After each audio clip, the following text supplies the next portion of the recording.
Employee motivation.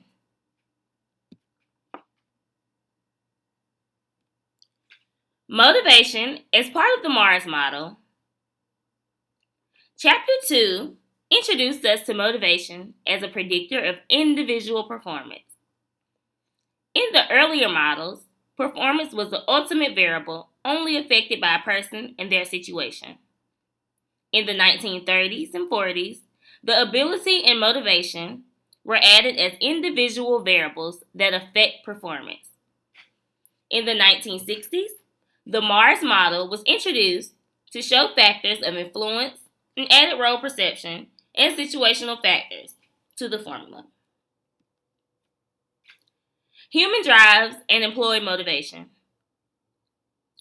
Motivation consists of forces within a person that determine their behavior. These particular forces affect direction, intensity, and persistence of voluntary behavior. Direction allows people to have a choice in what path they want to exert their energy on. Intensity is the amount of energy a person assigns to a particular task. Persistence is the level of effort an individual shows and the amount of time the effort is continually applied to the task at hand. Human drives, or primary needs, are functions that were born with to ultimately shape our behavior in all aspects of life, including job functions. Drives are primarily fueled by emotions.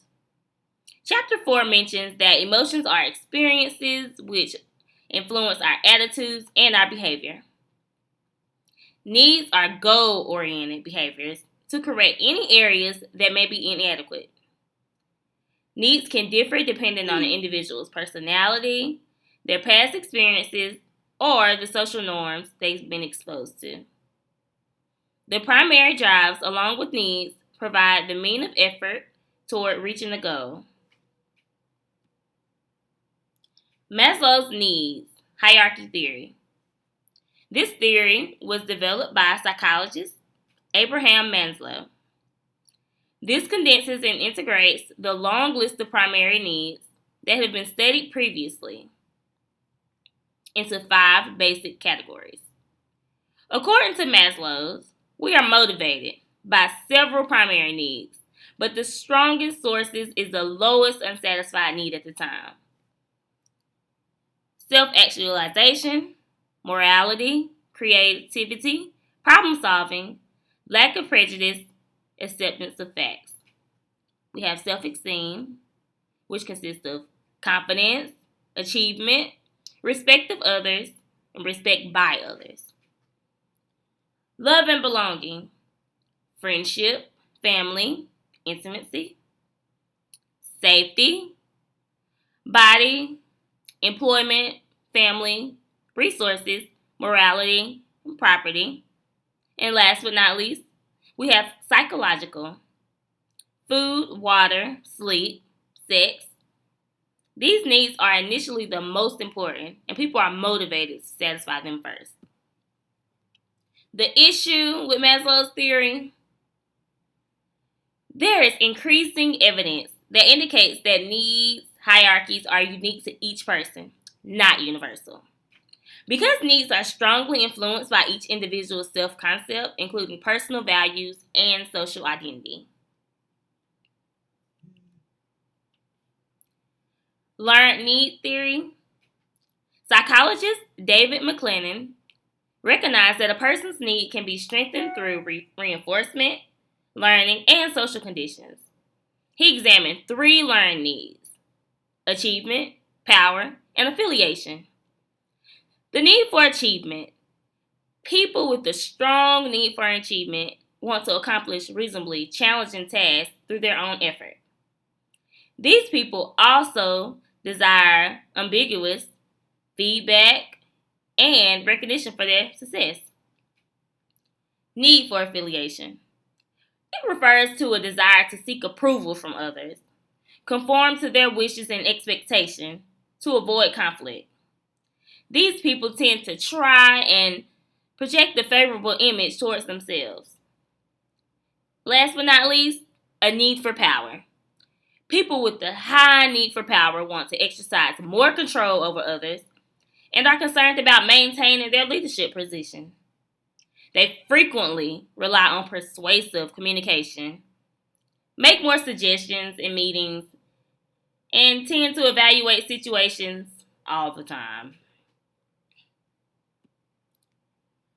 4 drive theory. This theory states that everyone has the drive to acquire, bond, learn, and defend. Drive to acquire. This is the drive to seek, take control, and retain objects and personal experiences.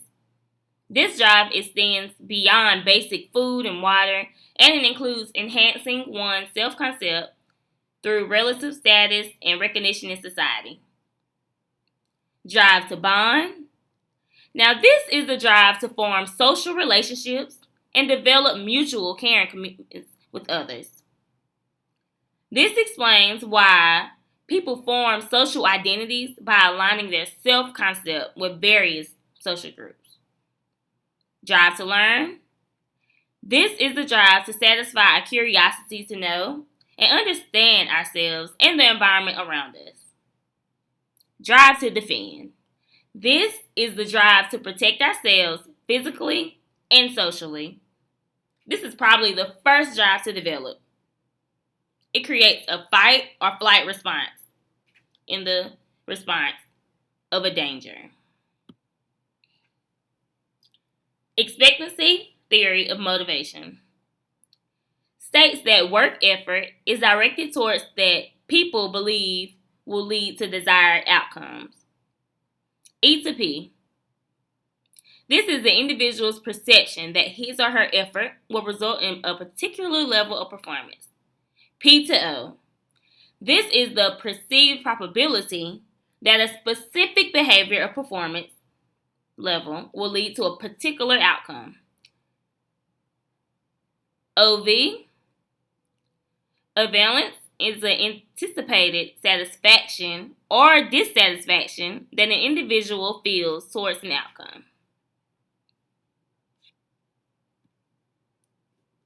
Organizational justice theory. We have distributive justice and procedural justice. Distributive justice refers to perceived fairness in the outcomes we receive compared to other contributions and outcomes of others. Procedural justice refers to the fairness of the procedures used to decide the distribution of resources. Distributive justice, we have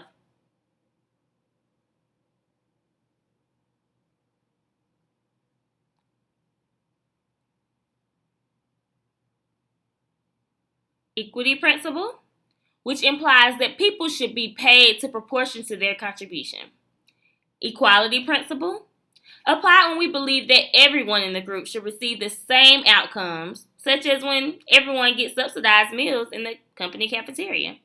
And then we have the need principle, applied when we believe that those with the greatest needs should receive more outcomes than others. Procedural justice.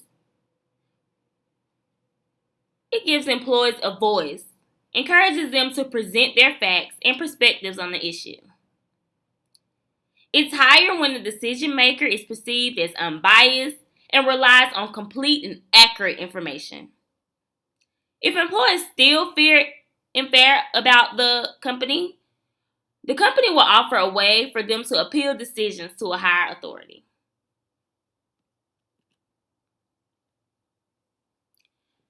Goal setting and feedback practices. Goal setting is the process of motivating employees and clarifying their role perceptions by establishing performance objectives. Potentially improves employee performance in 2 ways: by amplifying the intensity and persistence of effort, and 2, giving employees clearer role perceptions so their effort is channeled towards behavior that will work performance. Improve it. We have specific goals, and they are motivated because they communicate precise performance expectations so employees can direct their efforts efficiently and reliably. Relevant goals must be relevant to the individual's job and be within his or her control. Challenging goals. They cause people to raise intensity and persistence of their work effort and to think through information more actively. Goal commitment. Challenging goals are effective only if employees are committed to them. And goal participation. Goal setting is usually more effective when employees participate in setting the goal. Characteristics of effective feedback. As with goal setting, feedback should be specific and relevant. The information should refer to specific metrics and to individuals' behaviors or outcomes within his or her control. Feedback should be timely. The information should be available soon after the behavior or results occur, so employees see a clear association between their actions and the consequences. Effective feedback is also credible. Employees are more likely to accept feedback from trustworthy and credible sources. Job design approaches. Efficiency versus motivation. Job design is assigning the different tasks that a particular job may require. Job specialization occurs when the work is divided into parts and assigned to different people. When an employee specializes on a certain task, this can increase their focus, which can increase efficiency. Cycle times also provide for an increase in efficiency because you complete one task before beginning a new one. Frederick Taylor, who discovered the foundation for scientific management, had a theory that focused on the most efficient way for an employee to complete a task. However, this field is usually applied to areas of very high job specialization. Other problems with this include negative effects that it had on employee behavior. Because of their increasing pressures involved in specializing and being responsible for a specific task can cause negative moods and attitudes. Frederick Heisberg introduces the motivator hygiene theory, which says that employees are satisfied with their jobs when motivators are fulfilled and are most dissatisfied with their jobs when dealing with poor hygiene factors.